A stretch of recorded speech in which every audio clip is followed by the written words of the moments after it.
लोकसभा चुनाव 2024 के तारीखों की घोषणा के ठीक पहले प्रधानमंत्री नरेंद्र मोदी के 4 सबसे बड़े ऐलान देखिए। देशवासियों के लिए, आम लोगों के लिए 4 सबसे बड़ी घोषणाएं कर दी है मोदी सरकार की तरफ से। आइए देखते हैं एक एक करके चारों को। दोस्तों, जैसा कि आपको पता होगा, आज चुनाव आयोग की तरफ से लोकसभा चुनाव 2024 की तारीखों की भी घोषणा की गई। चुनाव टोटल 7 फेज में होंगे। पहली वोटिंग 19 अप्रैल को होगी, आखिरी वोट 1 जून को पड़ेंगे और सभी के नतीजे 4 जून को आएंगे। ये पूरा शेड्यूल भी आप देख सकते हैं 7 चरणों के लोकसभा चुनाव का। और ये चुनाव की तारीखों की घोषणा से ठीक पहले पीएम मोदी ने देशवासियों के नाम पर एक लेटर यानी कि पत्र भी लिखा और उसमें प्रधानमंत्री बोले कि आपके समर्थन से ही जम्मू कश्मीर से धारा 370 और ट्रिपल तलाक जैसे मुद्दों पर हमने बड़े फैसले लिए। और पीएम मोदी ने देशवासियों से विकसित भारत के लिए सुझाव भी मांगा है। आपको पता होगा, साल 2047 तक सरकार ने भारत को विकसित भारत बनाने का लक्ष्य रखा है। तो चुनाव ऐलान से ठीक पहले पीएम मोदी ने ये बड़ा दाव खेला और देशवासियों के नाम पर खुली चिट्ठी लिखी। इसमें विकसित भारत के लिए भी पीएम मोदी ने सुझाव मांगे। पीएम ने उसमें लिखा कि मेरे प्रिय परिवारजन, अपने 10 साल के कार्यकाल की उपलब्धियों का जिक्र किया और ये लेटर लिखा प्रधानमंत्री ने। इस लेटर का हिंदी अनुवाद भी आप देख सकते हैं। अगर आप इसे डिटेल में पढ़ना चाहते हैं तो थोड़ा वीडियो को पॉज करके पढ़ लीजिएगा। बहरहाल अभी अपन बात करते हैं दोस्तों सरकार की तरफ से और क्या बड़े अपडेट निकल कर आ रहे हैं आम देशवासियों के हित में, जिसमें पेट्रोल डीजल के रेट से लेकर एलपीजी गैस सिलेंडर और 300 यूनिट फ्री बिजली जैसी घोषणाओं पर भी बात करेंगे।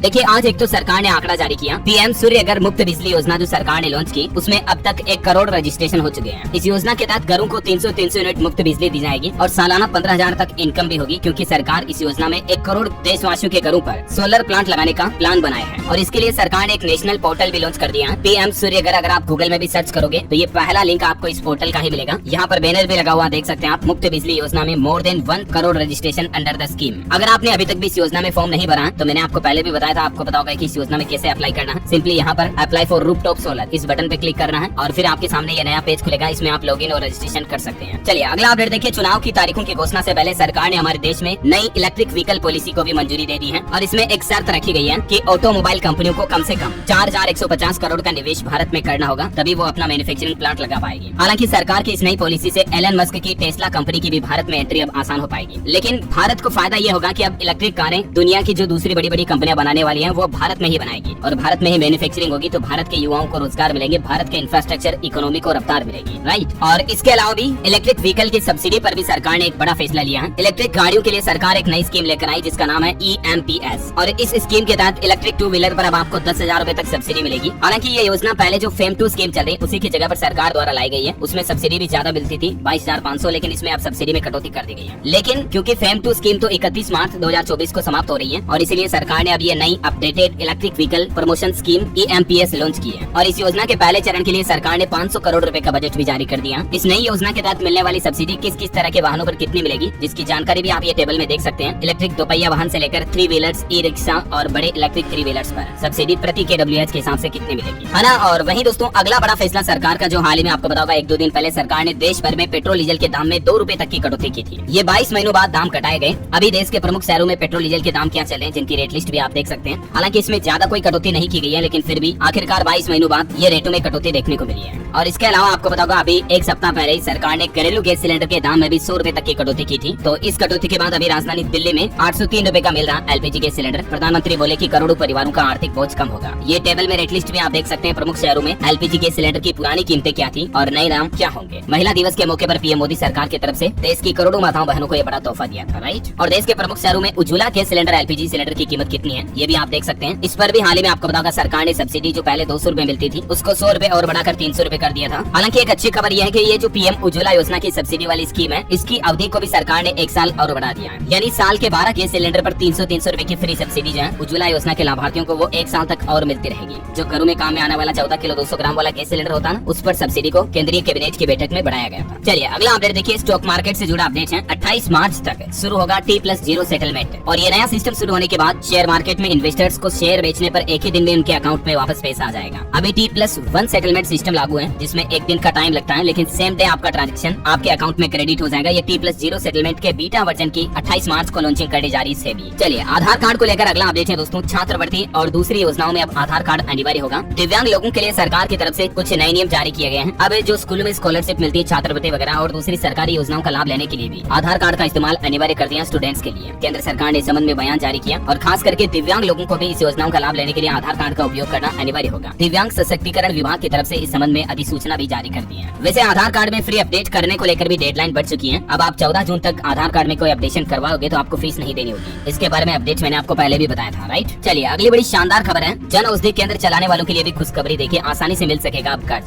दरअसल जन औषधि केंद्र संचालकों के लिए केंद्रीय स्वास्थ्य मंत्री मनसुख मांडविया की तरफ से क्रेडिट सहायता योजना लॉन्च की गई है और इसके तहत जन औषधि केंद्र शुरू करने के लिए सस्ती दरों पर लोन मिलेगा। जन औषधि केंद्रों की संख्या अभी 11,000 पहुँच गई है। 2026 तक 25,000 जन औषधि केंद्र खोलने का लक्ष्य रखा गया। सस्ती दरों पर दवाइयाँ मिलती है, इसमें सर्जिकल प्रोडक्ट वगैरह भी लोगों को सस्ते मिल जाते हैं। तो अच्छी बात यह है कि अब जन औषधि केंद्र की संख्या को और बढ़ाने के लिए सरकार ने इस जन औषधि सेंटर को शुरू करने के लिए सस्ते दरों पर लोन देने की भी घोषणा की है। अगर आप भी जन औषधि केंद्र खोलना चाहते हैं तो आप सिंपली सरकार के जन औषधि केंद्र ऑफिशियल पोर्टल पर जाकर के, जो कि है janaushadhi.gov.in, इसके जरिए ऑनलाइन अप्लाई कर सकते हैं। आना तो उम्मीद है दोस्तों लोकसभा चुनाव से पहले सरकार की तरफ से ये 4-5 बड़े ऐलान, नई योजनाओं के बारे में आपको जरूर जानने मिला होगा। ऐसी ही सरकारी योजनाओं की जानकारियां, महत्वपूर्ण न्यूज अपडेट्स, काम की खबरें, नए नियम देखते रहने के लिए आप इस वीडियो को लाइक और शेयर करना और चैनल को सब्सक्राइब करके बेल आइकन जरूर दबा देना। और भी आपके मन में कोई सवाल है तो कमेंट करके पूछिएगा। जय हिंद, जय भारत, वंदे मातरम।